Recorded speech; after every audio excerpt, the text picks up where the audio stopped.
আমি ঘুমে প্রায় বিভোর হয়ে গিয়েছি। এমন সময় লক্ষ্য করলাম কে একজন আমার ঠোঁট জোড়াতে চুমু খাচ্ছে। শরীর অনেক ক্লান্ত, তাই চোখ মিলে তাকানোর মতো শক্তি জোগাতে পারছি না। যে কে আমার ঠোঁট জোড়াতে চুমু খাচ্ছে তার মধ্যে মাতাল করা একটা স্মেল নাকে ভেসে আসে। একটু পর ফজরের আজান হলো। আজান শুনে লাফিয়ে বিছানা থেকে উঠে গেলাম। আশেপাশে তাকিয়ে কাউকে দেখতে পেলাম না। বেশ অবাক হলাম কাউকে না দেখে, কারণ একটু আগে কিছু একটা অনুভব করেছিলাম আমি। কেউ একজন আমার ঠোঁট জোড়াতে চুমু খাচ্ছিল। মাথায় যেন কিছুই ঢুকছে না। ধুর, আমার কথা ভুল হচ্ছে হয়তো। আমি হয়তো ঘুমের ঘরে উল্টাপাল্টা স্বপ্ন দেখেছি।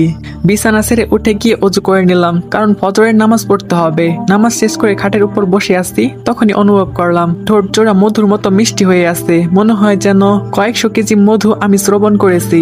এমন সময় সৎমা চেঁচিয়ে উঠলো, এই যে নবাবের ছেলে, বিছানা থেকে উঠে পড়ুন আর রেডি হয়ে কাজে চলে যান। আজকে রাতে যেন 5,000 টাকা হাতে পাই। আম্মু, এত টাকা কই পাবো আমি? আমার সারাদিনের কামাই মিলে তো 1,000 খানেক টাকা হয়, সেখানে 5,000 টাকা কিভাবে কি? আমার সৎমা বলে, সেটা আমি জানি না, বাসায় বাজার শেষ হয়ে গেছে, বাজার করতে হবে, টাকা তুমি কিভাবে জোগাড় করবে সেটা তুমি জানো, এত কিছু ভেবে আমার লাভ নাই। আমার চাই শুধু টাকা। যাও এবার ফটাফট গিয়ে কাজে লেগে যাও। চুপচাপ বসে আছি। আজ মা বেঁচে নেই বলে এমন অত্যাচার সহ্য করতে হচ্ছে আমাকে। এখনো রাত শেষ হয়নি আর উনি এসে পাহাড় সমান বোঝা চাপিয়ে দিল। আমি বললাম, আচ্ছা মা, আমায় কিছু খেতে দাও, খেয়ে কাজে চলে যাচ্ছি। সৎমা বলে, খাবার মতো কোনো কিছু নাই ঘরে, আর থাকলেও সেটা আমার আর আমার মেয়ের জন্য, না খেয়ে কাজে চলে যাও। রাতে এসে 5,000 টাকা বুঝিয়ে দেবে, তারপরে তোমার কপালে খাবার জুটবে। সৎমার কথা শুনে চোখ জোড়া ঘোলাটে হয়ে আসে। আসলেই মা আর সৎমার মধ্যে আকাশ পাতাল ব্যবধান। সারাটা দিন কুলির মতো খাটুনি করব, কিন্তু তাও দিন শেষে সুখ জিনিসটা কপালে জুটবে না। না খেয়ে রাতের শেষ পাকে বেরিয়ে পড়লাম কাজের জন্য। স্টেশনের দিকে হাঁটা দিয়েছি। যেতে যেতে আসন পরিচিত হই। আমার নাম তো সকলেই জানেন, নতুন করে বললাম না কিছুই। পড়ালেখা ইন্টার পর্যন্ত করার সুযোগ হয়েছে। পরে সৎমায়ের কারণে বাবা আমার পড়ালেখা অফ করে দেয়। পরিবার বলতে তেমন কেউ নেই। সৎমা আর বাবা আর সৎমায়ের একটা বোন আছে, নাম সামিয়া। বাকি সমস্ত কিছু গল্পের সাথে থাকলেই জেনে যাবেন। স্টেশনে গিয়ে দেখি কেউ নাই, চুপচাপ বসে আছি। কি করব, কিভাবে রাতের মধ্যে 5,000 টাকা জোগাড় করব? সকাল 7টা থেকে আবার কাজে যেতে হবে। ভেবেছি স্টেশনে এসে হয়তো কুলিগিরি করে আলাদাভাবে কিছু পয়সা কামাবো, কিন্তু তা আর হলো না। এমন সময় অল্প বয়সী একটা মেয়ে আমার দিকে এগিয়ে আসে আর বলে, এই যে ভাই, শুনছেন? আমি বললাম, হ্যাঁ বলুন। বলে মেয়েটার দিকে তাকাতেই আমার চোখ জোড়া কপালে উঠে গেল। হা করে মেয়েটার দিকে তাকিয়ে আছি। একটা মেয়ে এত সুন্দর কি করে হতে পারে, তা নিজের চোখে না দেখলে বিশ্বাসই করতাম না। মনে হচ্ছে জান্নাত থেকে পালিয়ে এসেছে। এই যে, এমন করে কি দেখছেন? মেয়েটার এমন কথায় হুঁশ ফিরে আসে আমার। আর বলি, না কিছু না। মেয়েটি আমাকে বলল, আমার একটা উপকার করতে পারবেন? তার বিনিময়ে আপনার যত টাকা লাগবে আমি দিব। তখন আমি বললাম, জি, কি কাজ বলুন। তখন মেয়েটি বলল, আমাকে আপনার শহরটা ঘুরিয়ে দেখাবেন। আমি সারা শহর ঘুরবো আর আপনি আমার সাথে থাকবেন। খুশিতে আমার ভেতরটা ফেটে যাচ্ছে। যাক, বেশি না, 5,000 টাকা দাবি করব। আচ্ছা, কিন্তু 5,000 টাকা দিতে হবে আমাকে। মেয়েটি বলল, ওকে দিব। সেদিন আর আমি কাজে গেলাম না। মেয়েটাকে নিয়ে সারা শহর ঘুরবো। দিনের আলো ফুটতে শুরু করছে হালকা হালকা। এরপর আমরা একটা সিএনজি ঠিক করলাম। শুরুতে ওনাকে আমাদের শহরের সবচেয়ে বড় পার্কটা ঘুরে দেখাবো। সিএনজিতে বসে আছি, ঠিক তখনই রাতের সেই মাতাল করা স্মেলটা নাকে আসলো। বেশ অবাক হয়ে তাকিয়ে আছি ওনার দিকে, কিন্তু কিছু বললাম না। সিএনজি ওয়ালা মামা পার্কের সামনে নিয়ে থামালো। তারপর উনি ভাড়াটা চুকিয়ে দিল। তারপর ওনাকে নিয়ে পার্কের ভেতরে ঢুকলাম।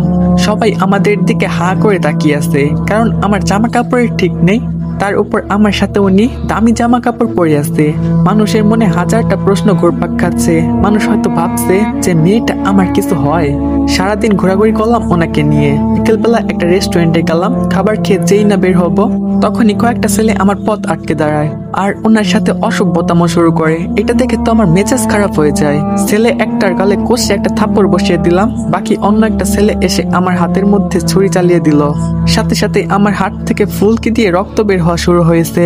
আর কয়েকজন এসে আমাকে পিছন থেকে চাপটে ধরে ফেললো। নাড়াচাড়া করার মতনও কোনো স্পেস নেই। আর যাকে আমি থাপ্পড় মেরেছি, সেই ছেলেটা ওনার গায়ের মধ্যে হাত দিয়ে বসে। ভিতরটা রাগে ফেটে যাচ্ছে। একটা মেয়ের ইজ্জত নষ্ট হচ্ছে আমার চোখের সামনে, কিন্তু আমি কিছুই করতে পারতেছি না। হঠাৎ ওই ছেলেটা বিকট আওয়াজ করে চেঁচিয়ে উঠলো আর মাটিতে পড়ে যায়। যারা আমাকে আঁকড়ে ধরেছিল তারা আমাকে ছেড়ে দিয়ে ওনার দিকে দৌড়ে যায়। ছেলেগুলো সেম ভাবে চিৎকার করে মাটিতে লুটিয়ে পড়ে। কি হচ্ছে মাথায় তো কিছুই কাজ করতেছে না। উনি এমন কি করলো যে ছেলেগুলো মাটিতে লুটে পড়লো? উনি আমার দিকে এগিয়ে আসে। হাত থেকে তখন অঝরে রক্ত পড়ছে। উনি আমার কাছে এসে বলল, এই দেখি আপনার হাত কতটুকু লেগেছে। আমি তখন বললাম, না ম্যাডাম, আমার কিছু হয়নি, আমি ঠিক আছি। মেয়েটি বলল, এই ছেলে একদম বেশি কথা বলবা না, হাতটা দেখি। তারপর আমি ওনার দিকে এগিয়ে গেলাম। উনি হাতটা দেখে বলল, আল্লাহ, হাত তো অনেকখানি কেটে গেছে, দেখি চলেন আমার সাথে। উনি আমাকে নিয়ে গিয়ে একটি জায়গায় বসায় আর বলে, দেখি আপনার চোখ বন্ধ করেন। তখন আমি অনেকটাই অবাক হয়ে বললাম, কেন কেন চোখ কেন বন্ধ করব? মেয়েটি বলল, আরে যা বলছি সেটা করেন না। আমার চোখ দুটো বন্ধ করতেই উনি আমার হাতের ক্ষতর জায়গাটার মধ্যে একটা চুমু বসিয়ে দিল। হাজার ভোল্টের যেন একটা শক খেলাম। আল্লাহ, কি করলো উনি একটা। মেয়েটি তখন আমাকে বলল, এই যে শোনেন, এখন আপনি আপনার চোখ খুলতে পারেন। চোখ খুলেই দেখতে পাই আমার হাত থেকে রক্ত পড়া বন্ধ হয়ে গেছে, আর এখন ব্যথাও লাগছে না। আমি তখন ওনাকে বললাম, কি করলেন আপনি এটা? মেয়েটি তখন আমাকে বলল, যা করার করেছি, সেটা আপনার না জানলেও চলবে, এখন চলেন। তারপর আমি বললাম, আচ্ছা চলেন। তারপর ওনাকে নিয়ে আবার গাড়িতে উঠে পড়লাম। মেয়েটি তখন আমাকে বলল, শোনেন, বাসায় গিয়ে রেস্ট করবেন, আর এই যে খামটা নিন, বাসায় গিয়ে খুলবেন। উনি আমার বাসার সামনে নামিয়ে দিয়ে চলে গেল। অবাক হয়ে তাকিয়ে আছি ওনার চলে যাওয়ার দিকে। মানুষটা খুব ভালো, কিন্তু কে উনি, কি বা তার পরিচয়, কোথায় থাকে, নাম কি, কিছুই জানা হলো না আমার। সারাদিন কোনো এক মহিরের মধ্যে দিন পার হয়ে গেল। মাগরিব হয়ে এসেছে প্রায়। বাসায় ঢুকতেই সৎমার চেঁচামেচি শুরু, এই তুই এত আগে বাড়িতে কেন এসেছিস? তখন আমি বললাম, আমার আজকে শরীর ভালো না, তাই চলে এসেছি। আমার টাকা এনেছিস? তখন আমি বললাম, না, জোগাড় হয়নি। নবাব চাঁদা, আজকে শুধু খেতে আসিস তুই, তোর খাওয়া সব বন্ধ। রুমে এসে বসে আসছি, ওনার দেওয়া খামটা পকেট থেকে বের করে খুললাম। খামটা আমি যেই খুললাম, আমার চোখ জোড়া কপালে উঠে গেল। 1000 টাকার নোট সব কয়টা, কম হলেও 50,000 তো হবেই। সেখান থেকে আমি 10,000 টাকা নিয়ে সৎমায়ের কাছে চলে গেলাম। গিয়ে সোজা ওনার মুখের উপরে টাকাগুলো ছুঁড়ে মারলাম। ধরেন আপনার টাকা, 5,000 চেয়েছিলেন, 10,000 দিছি। আর একটা কথা মাথায় রাখবেন, আপনি কোনোদিন কারো মা হওয়ার যোগ্যতা রাখেন না। যে মা টাকার জন্য সন্তানকে খাবার দেয় না, সে মা নামে কলঙ্ক। বলে রুম থেকে বের হয়ে আসলাম। ছাদের উপরে দাঁড়িয়ে আছি, এমন সময় আব্বু এসে শাসিয়ে গেল, যে মার সাথে বেয়াদবি কেন করেছি, নেক্সট টাইম করলে আমাকে ঘর ছাড়া করবে। হাই কপাল আমার, বাবা আমার দুঃখ বুঝলো না, সবাই খালি নিজের মতন করে চাপিয়ে দিয়ে চলে যায়। রাতের খাবার খেলাম না, বাবার কথা শুনে আর খাওয়ারও ইচ্ছে নেই। রাত 2টা বাজে, চোখ বুজে শুয়ে আসছি, ঘুম আসছে না। এমন সময় কিছু একটা অনুভব করলাম। চোখ হালকা মেলতেই দেখি একটা ছায়ামূর্তি আমার পাশে এসে বসে আছে। এটা দেখে তো বুকের মধ্যে ধুপধুপানি শুরু হয়ে যায়। ছায়ামূর্তিটা বসা থেকে ওঠে, আমার শরীরটাকে নিজের দখলে করে নিল, আমার উপরে শুয়ে ঠোঁট জোড়া নিজের দখলে করে নিয়েছে।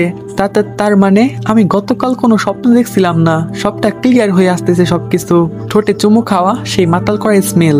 আমার বিছানার পাশেই লাইটের সুইচ ছিল, ঠুস করে সুইচটা টিপে দিয়ে উঠে বসে পড়লাম। সব থেকে অবাক করা বিষয়, আমি কাউকে দেখতে পেলাম না। কি হচ্ছেটা কি আমার সাথে? না, এর কিছু একটা করা দরকার। ওয়েট, বুদ্ধি পেয়েছি। বিছানা ছেড়ে উঠে রান্নাঘরে চলে গেলাম। তারপর তেতো জাতীয় কিছু একটা ঠোঁটের উপরে লাগিয়ে নিলাম। আমি জানি যে এসেছিল সে আবার আসবে। রুমে এসে লাইট অফ করে শুয়ে আসছি। ঘন্টাখানিক পর আবার কারো উপস্থিতি টের পেলাম। আমি এখন শিওর যে সেই ছায়ামূর্তিটার কাজ। ছায়ামূর্তিটা এসে আমাকে জড়িয়ে ধরে ঠোঁটে চুমু বসিয়ে দিল। বাসাধন, এবার আর চুমু খেতে পারবে না, ঠোঁটে তেতো লাগিয়ে রেখেছি। ছায়ামূর্তিটা আমাকে অবাক করে দিয়ে সজোরে একটা থাপ্পড় বসিয়ে দিল গালের মধ্যে। থাপ্পড়টা এত জোরে মেরেছে যে মনে হচ্ছে এখনই জান বের হয়ে যাবে। তখনই পাশ থেকে কান্না করার আওয়াজ আসলো। কেউ একজন পুপিয়ে পুপিয়ে কান্না করছে। এই কে আমার থাপ্পড় মারলো কে? আবার আরেকটা থাপ্পড় বসিয়ে দিল গালের মধ্যে। এবার আর কিছু বললাম না, চুপচাপ গালে হাত দিয়ে বসে আছি, কারণ কথা বলে যদি আবার আরেকটা থাপ্পড় মারে। অদৃশ্য থেকে একটা আওয়াজ আসলো, তুই ঠোঁটে তেতো লাগিয়েছিস কেন? আমি চুপ করে আছি, ভয় কোনো কথা বেরোচ্ছে না মুখ দিয়ে। আওয়াজটা কেমন যেন ভয়ঙ্কর ছিল, মনে হচ্ছে যেন কেউ আমার উপরে খুব রেগে কথা বলছে। কিরে, কথা বলছিস না কেন? নাকি আরেকটা লাগিয়ে দিব? আমাকে কাঁদাস? হ্যাঁ, আসলে কে জানি আমার ঠোঁটে চুমু খাচ্ছিল, তাই তেতো লাগিয়ে দিয়েছি যাতে করে চুমু খেতে না পারে।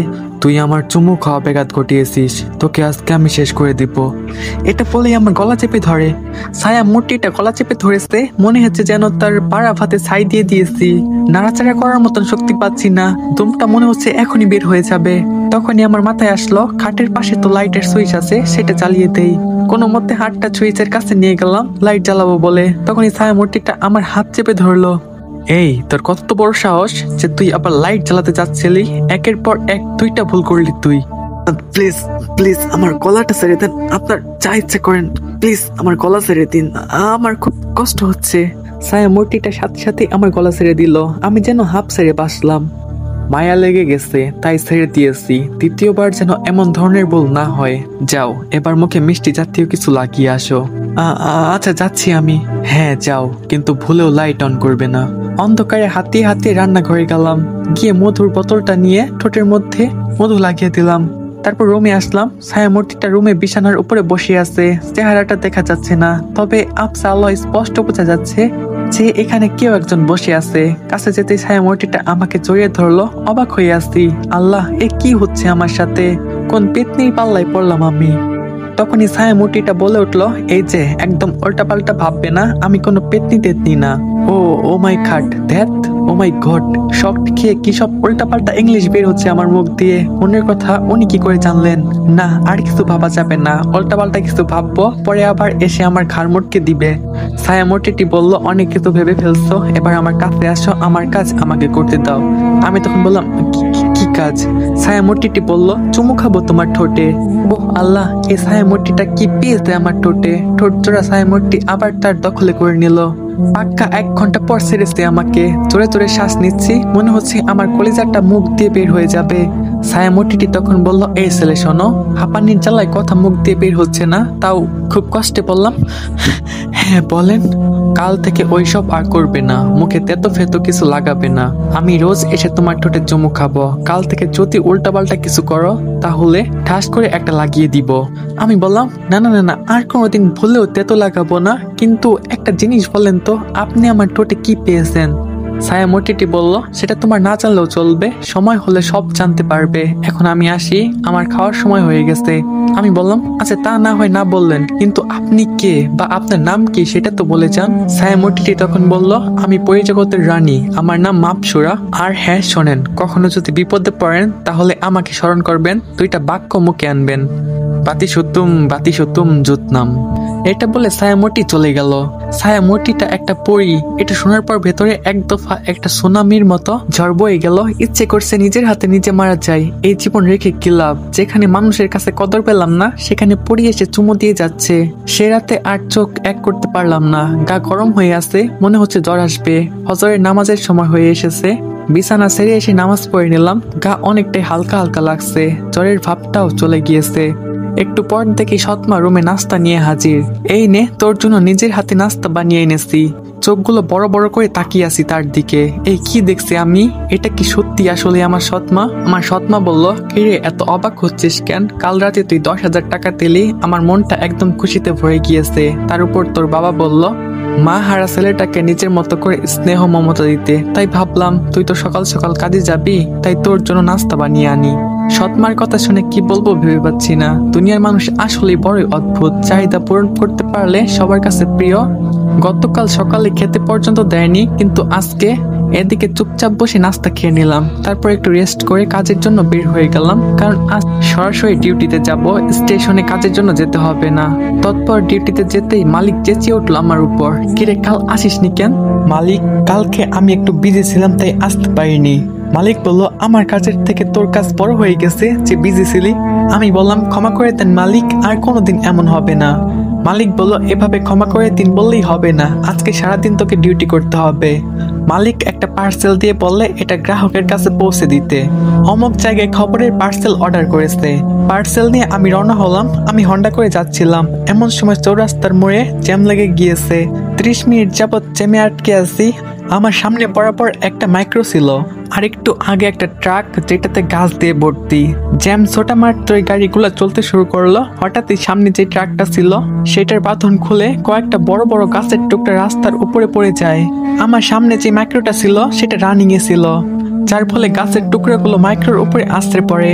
আর মাইক্রো 2-3টা অল্টারনেট দিয়ে আমার হোন্ডার দিকে এগিয়ে আসে। হায় আল্লাহ, আমি শেষ। এবার আমি পুরো মাটির সাথে পিছিয়ে যাব। জীবনের শেষ নিঃশ্বাসটা মনে হয় এখানেই ত্যাগ করব। এমন সময় মাপসুরা পরীর কথা মনে পড়লো।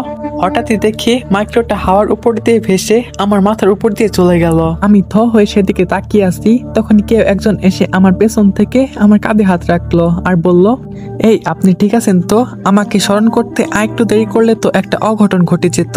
আমি পেছনে ফিরতে দেখি গতকালকের সেই মেয়েটা যার সাথে আমি সারাদিন কাটিয়েছিলাম, উনি এখানে কেন? আর মাপসুরা কোথায়? ও না বলেছিল ওকে স্মরণ করলে আমাকে বাঁচাতে আসবে, কিন্তু সে তো আসেনি। মেয়েটি বলল, আমি এখানে কেন মানে আমি না আসলে তোমায় কে বাঁচাতো? আমি বললাম, তার মানে আপনি মাপসুরা? মেয়েটি বলল, হ্যাঁ আমি মাপসুরা। এটা শুনে হাজার বোর্ডের একটা শখ খেলাম। আমাকে চুমু খাওয়া ছায়া মূর্তিটা দেখতে এত সুন্দর, আমি আমার চোখকে বিশ্বাস করতে পারতেছি না। খুশিতে মাপসুরাকে জড়িয়ে ধরে ওর গালে একটা চুমু বসিয়ে দিলাম। মাপসুরা বলল, এই এই এটা কি করলে তুমি? মাপসুরার এই কথায় আমার হুঁশ ফিরল। আল্লাহ, এটা কি করে ফেললাম আমি? ম্যাডাম সরি, আসলে আমি নিজেকে কন্ট্রোল করতে পারিনি, এমনটা আর কোনোদিন হবে না। মাপসুরা তখন বলল, আরে আরে এত ফর্মাল হচ্ছে কেন? আমি তো খালি তোমাকে জিজ্ঞেস করেছি, তাছাড়া কি আমি তোমাকে কিছু বলেছি নাকি যে এভাবে অনুতপ্ত হচ্ছ? তখন আমি বললাম, না ম্যাডাম, আসলে আমি কিভাবে যে এমনটা করে ফেলছি তা বুঝে উঠতে পারছিলাম না। মাপসুরা তখন বলল, হয়েছে থাক, আর বুঝতে হবে না, আর আমাকে ম্যাডাম ম্যাডাম করবে না, মাপসুরা বলে ডাকবে। আমি বললাম, আচ্ছা। মাপসুরা বলল, তাহলে চলো এবার তোমাকে নিয়ে ঘুরবো আজ সারাদিন। তখন আমি বললাম, না আমি যেতে পারবো না, কারণ আমার পার্সেল ডেলিভারি করতে হবে। তাছাড়া গতকালকের জন্য মালিক আমাকে সেই ঝাড়ি দিয়েছে, আর আজও যদি কাজ না করি তাহলে আমাকে পরে চাকরি থেকে বের করে দিবে। মাপসুরা তখন বলল, আরে ওই সব নিয়ে ভাবতে হবে না, পার্সেল জায়গা মতো চলে যাবে, আর তুমি এখন আমার সাথে চলো। কি বলবো ভেবে পাচ্ছি না। মেয়েটা আমাকে জোর করে ওর সাথে ঘুরতে নিয়ে গেল, কিন্তু ভিতরে ভিতরে টেনশন হচ্ছে যে পার্সেল দেওয়ার সময় পেরিয়ে যাচ্ছে। তবে মাপসুরা তো বললো পার্সেল জায়গা মতো পৌঁছে যাবে। মাপসুরার সাথে সারাদিন ঘুরলাম, ওর গায়ের স্মেলটা নাকে আসলে ইচ্ছে করে ওর উপরে ঝাঁপিয়ে পড়তে। মাতাল করা একটা স্মেল। বিকেল বেলায় মাপসুরা চলে গেল, ওর নাকি যেতে হবে। এরপর আমিও অফিসে চলে গেলাম। গিয়ে দেখি মালিক আমার দিকে হা করে তাকিয়ে আছে। আল্লাহ জানে কোন ভুল করে ফেললাম আবার, আর পার্সেলগুলো জায়গা মতো পৌঁছে গিয়েছে কিনা। মালিক তখন আমাকে বলল, আকাশ এদিকে আয়। আমি বললাম, হ্যাঁ মালিক বলেন। মালিক বলল, তুই তো কামাল করে দিয়েছিস রে, যতগুলো পার্সেল ডেলিভারি করেছিস সব জায়গা থেকে ওর গুড রিভিউ করেছে। ওরা আমাদের সার্ভিস দেখে নাকি খুব খুশি, আমাদের মতো সুন্দর করে নাকি কেউ সার্ভিস দিতে পারে না। যাক, তুই রাগ করিস না, সকালবেলায় কি না কি বলে ফেলেছি। আমি বললাম, আরে না, কি বলছেন এইসব? আমি কাজে গাফিলতি করলে আপনি অবশ্যই আমাকে বলবেন, আপনার বলার রাইট আছে, আর আপনি না বললে কে বলবে? মালিক বলল, তবুও। আমি বললাম, আচ্ছা মালিক, আমি যাই, আমার টাইম শেষ হয়ে গেছে। মালিক বলল, দাঁড়া একটু। মালিক পকেট থেকে 500 টাকা বের করে আমার হাতে দিয়ে বলল, তোকে খুশি হয়ে এটা দিলাম, যা এবার বাসায় হাসি খুশি ভাবে। আমি মাপসুরাকে ধন্যবাদ দিলাম। মাপসুরা কিভাবে গ্রাহকের মন জয় করেছে আল্লাহ তাআলাই ভালো জানে। আজকে ওর জন্য মালিক আমার উপর অনেক খুশি। তারপর বাসায় এসে ফ্রেশ হয়ে নিলাম, শুয়ে শুয়ে টিভি দেখছিলাম। এমন সময় সৎমা রুমে আসলো, এসে আমাকে বলল, তোর কাছে টাকা হবে রে কিছু? আমি বললাম, কেন? কালকে তো টাকা দিলাম, আজকে আবার টাকা লাগবে কেন? সৎমা তখন বলল, আসলে একটু দরকার ছিল, আর কালকে যা দিয়েছিলি সব টাকা খরচ হয়ে গেছে। আমি কিছুই বললাম না। উনি আমার মা, এটা ভাবতে আমার গা কাটা দিয়ে ওঠে। আমি রক্ত মাংস খরচ করে টাকা জোগাড় করব, আর তিনি সেটা এক নিমিষে শেষ করে ফেলবে। কি বলবো ভেবে পাচ্ছি না। তখন আমি বললাম, আচ্ছা আপনার কত টাকা লাগবে? সৎমা তখন বলল, এই তো 500 টাকা হলেই হবে। আমি বললাম, আচ্ছা দাঁড়াও দিচ্ছি। তারপর পকেট থেকে মানি ব্যাগটা বের করলাম। মানি ব্যাগটা খুলতে চোখ জোড়া কপালে উঠে গেল। আমার মানি ব্যাগ ভর্তি টাকা। এত টাকা কোথা থেকে আসলো? মাথাতে কিছুই কাজ করছে না। মাপসুরা আবার এমন কাজ করে নাই তো? ও ছাড়া এমন কাজ আর কেই বা করতে পারে? এটা ওরই কাজ। আমি পাশে তাকাতে দেখি সৎমা আমার মানি ব্যাগের দিকে বড় বড় চোখ করে তাকিয়ে আছে, কারণ তিনিও টাকাগুলা দেখেছে। তারপর 500 টাকার নোট একটা বের করে তাকে দিলাম। সৎমা তখন বলল, আরে এত কম দিলি যে, তোর কাছে কি কম টাকা আছে নাকি? আরো কিছু দে না, এত কিপটামি করছিস কেন? তোর মাকেই তো দিতেছিস। আমি মনে মনে বললাম, তুমি মা না, তুমি রক্তচোষার চাইতেও ভয়ঙ্কর কোনো এক প্রাণী। তারপর আর কোনো কথা না বলে আরো 1000 টাকা দিয়ে বললাম, এগুলো রাখো, আর তিনি চলে গেলেন। রাত্রির বেলা খাবার খেয়ে শুয়ে আসছি। শুয়ে শুয়ে মাপসুরার জন্য অপেক্ষা করছি। মেয়েটার সাথে একদম ফ্রি হয়ে গিয়েছি। রাত প্রায় 2টা বাজে। তখন জানালার পাশে কিছু একটা অনুভব করলাম, তার মানে মাপসুরা চলে এসেছে। মাপসুরা আমাকে এসে বলল, কি করতেছো? তখন আমি বললাম, কারোর জন্য অপেক্ষা করতেছিলাম। মাপসুরা বলল, ওহ, আমার জন্য অপেক্ষা করতেছিলে বুঝি। আমি মুস্কি একটা হাসি দিলাম। সে আমার হাসি দেখে বুঝে নিল আমি তার জন্য অপেক্ষা করতেছিলাম। সে আমাকে অবাক করে দিয়ে জড়িয়ে ধরলো। জড়িয়ে ধরার পর আমার ঠোঁট দুটো নিজের দখলে নিয়ে নিল। জানি না সে আমার ঠোঁটের মাঝে কি এমন পেয়েছে, আর আমারও কেমন জানি ভালো লাগতেছে। ইচ্ছে হয় তাকে সারা জীবনের জন্য নিজের করে নেই, কিন্তু তা তো সম্ভব না। সে তো পরী আর আমি তো মানুষ। হঠাৎ করে সে কান্না শুরু করে দিল। আমি বললাম, এই কি হয়েছে তোমার, কান্না করছো কেন? তখন মাপসুরা বলল, পরিলোক থেকে আসার সময় হয়তো প্রহরীরা টের পেয়ে গেছে যে আমি পৃথিবীতে যাচ্ছি, তাই তাই তারা সবাই পৃথিবীর দিকে আসতেছে আমার খোঁজ করার জন্য। তখন আমি বললাম, তো কি হয়েছে, তুমি তো তাদের সর্দার, আর তোমাকে তো তারা কিছুই বলবে না। তখন সে বলল, তোমাকে কে বলেছে যে তারা আমাকে কিছু বলবে না? নিয়ম সবার জন্য সমান, কারো পৃথিবীতে আসার অনুমতি নেই। আমি নিয়ম ভঙ্গ করে এসেছি, জানি না ওরা আমাকে কি হাল করবে। আর আমি এখনো রানী হইনি, সামনে ঘোষণা করবে আমার বাবা। আর এখন যদি এসব কেউ জেনে যায় আমি নিয়ম ভঙ্গ করেছি, তাহলে আমাকে তারা মেরে ফেলবে। তাহলে আর কোনোদিন তোমার কাছে আমি আসতে পারবো না, তোমার কাছে না এসে আমি থাকতেই পারবো না। তখন আমি বললাম, সবই তো বুঝলাম, কিন্তু আমার কাছে না এসে থাকতে পারবে না কেন? সে তখন বলল, তুমি একটা গাধা, তুমি কি কিছুই বোঝো না? আমি যে তোমাকে ভালোবাসি সেটা কি তুমি বুঝো না? মাপসুরার কথা শুনে আমার চোখ জোড়া কপালে উঠে গিয়েছে। কি, মাপসুরা আমাকে ভালোবাসে? চোখ বড় বড় করে তাকিয়ে আছি ওর দিকে। মাপসুরা আমাকে বলল, এইভাবে তাকিয়ে আছো কেন? আমার টেনশনে শরীর কাঁপতেছে, আর তুমি বড় বড় করে তাকিয়ে আছো আমার দিকে। তখন আমি বললাম, আসলে তোমার কথা শুনে আমার ভেতরটা মুচড়ে উঠেছে। মাপসুরা তখন বলল, দেখো তুমি রাগ উঠাবে না, আমার কথা শুনে তোমার ভেতরটা মুচড়ে উঠেছে তো এবার কিন্তু সত্যি সত্যি তোমার ভেতরটা আমি মুচড়ে দিব। তখন আমি বললাম, আল্লাহ, না না না, এমন করো কেন? তুমি এত রাগ দেখাচ্ছ কেন? তখন ও বলল, তো কি করব, নাচবো নাকি? তখন আমি বললাম, এই আমি কি আপনাকে নাচতে বলেছি নাকি? তখন ও বলল, এই এত বক বক করবে না, আমি যেটা বলছি সেটা মন দিয়ে শোনো। তখন আমি বললাম, হ্যাঁ বলো। তখন ও বলা শুরু করলো, ও আমার খোঁজ করতে করতে এখানে আসবে, আর তখন আমি ইশারা করলে টুস করে লাইট জ্বালিয়ে দিবে, সাথে সাথে ওরা রুমে আটকে যাবে, আর আমি এই সুযোগে পালিয়ে যাব, আর একটু পর আবার লাইট অফ করে দিবে। তখন আমি বললাম, আচ্ছা ঠিক আছে। একটু পর মাপসুরা ইশারা করতে লাইট জ্বালিয়ে দিলাম, তখনই দেখলাম দুটো বিড়াল খাটের নিচে দৌড়ে দিল। এটা দেখে বুঝে গেলাম প্রহরীরা রুমে আটকে গেছে। আবার একটু পর লাইট অফ করে দিলাম, তখনই দেখলাম দুটো ছায়া মূর্তি রুম থেকে বের হয়ে গেল। এগুলো দেখে আমার গা থরথর করে কাঁপতেছে। মানুষ মানুষের সাথে কথা বলতে ভয় পায়, আর আমি পরীর সাথে প্রেম করতেছি, তার উপর আবার প্রহরীকে আটকে রেখেছি। সারা রাত আর ঘুম হলো না। মাপসুরা পরী রাজ্যে ঠিকঠাক পৌঁছেছে কিনা সেটা নিয়ে টেনশন হচ্ছে। সকালবেলা উঠে কাজে চলে গেলাম, সারাদিন কাজ করে দিনটা চলে গেল। রাতের বেলা খেয়ে দিয়ে মাপসুরার জন্য অপেক্ষা করতেছি, ফজরের আজান পর্যন্ত অপেক্ষা করছি, কিন্তু মাপসুরা আসেনি। টেনশনে আমার ভেতরটা ফেটে যাচ্ছে, না জানি ওর আবার কোন বিপদ হয়েছে কিনা। এইভাবে 3 দিন কেটে গেল, কিন্তু মাপসুরার কোনো খোঁজ খবর নেই। আমার কেমন যে লাগছে সেটা আমি বলে বোঝাতে পারবো না। তখন দুনিয়াদারি সবকিছু অন্ধকার আমার কাছে, কোনো কিছুতেই শান্তি পাচ্ছি না। রাতের বেলা শুয়ে আছি, চোখের কোনা বেয়ে কেন জানি জল গড়িয়ে পড়ছে। চেঁচিয়ে কান্না করতে, কারণ পৃথিবীতে আমার মায়ের পর এই প্রথম কেউ একজন আমাকে এতটা ভালোবেসেছে, কিন্তু আজ সেও আসছে না। কাঁদতে কাঁদতে ঘুমিয়ে গেলাম। হঠাৎ করে খুব জোরে বাতাস শুরু হলো, জানালাগুলো ঠুস ঠাস বাড়ি খাচ্ছে, মনে হচ্ছে যেন তুফান হবে। জানালা বাড়ি খাওয়ার সবটে ঘুমটা ভেঙে গেল। শোয়া থেকে উঠে বসে পড়লাম, তখনই দেখতে পেলাম জানালা দিয়ে হুড় হুড় করে কয়েকটা ছায়া মূর্তি প্রবেশ করলো। একজনের হাতে লাঠি জাতীয় কিছু একটা ছিল, যেটা আগুনের মতো জ্বলজ্বল করছিল। অনুমান করলাম এটা লাঠি হবে হয়তো। সেটা দিয়ে থাম থাম করে বাড়ি দিল আমার পিঠের মধ্যে। বাড়ি খেয়ে বিছানা থেকে মাটিতে পড়ে গেলাম, আর শাড়ির মতো চেঁচাতে শুরু করলাম। অবাক করা বিষয় হচ্ছে, এত জোরে চেঁচালাম কিন্তু বাবা মা কেউ আসলো না। ব্যথায় মনে হচ্ছে যেন দমটা বের হয়ে যাবে। তখনই ছায়া মূর্তিগুলো মানুষ রূপ ধারণ করলো, কিন্তু কারোরই চেহারা বোঝা যাচ্ছে না। ধপধপে সাদা চেহারাগুলো, আর একজনের হাতে আগুনের লাঠিটা। এটা দেখে তো কলিজা শুকিয়ে গেছে। দেখে মনে হচ্ছে যে এটা কোনো সাধারণ লাঠি না। তখনই একজন বলে উঠলো, কে তুই নাকি মাপসুরাকে ভালোবাসিস? আমি চুপ করে আছি। লোকগুলো তখন আবার বলল, কথা বলছিস না কেন, নাকি তোর চোখগুলো উঠিয়ে নিব? আমি বললাম, না না প্লিজ এমনটা করবেন না। হ্যাঁ, আমি মাপসুরাকে ভালোবাসি। তুই কি জানিস সে কে, আর কোন দুঃসাহসে ওকে ভালোবাসিস? তখন আমি বললাম, আমি শুরুতে ভালোবাসিনি, সে আমাকে বলেছে যে সে আমাকে ভালোবাসে। তারপর থেকে আমি তাকে নিয়ে ফিল করা শুরু করি। তখন আমাকে বলল, দেখ তোকে বেশি কিছু বলবো না, তবে একটু বলবো। মাপসুরার সাথে তোর যায় না, কারণ সে পরী আর তুই একজন মানুষ। তার থেকে বড় কথা হচ্ছে সে পরিলোকের উত্তরাধিকারী।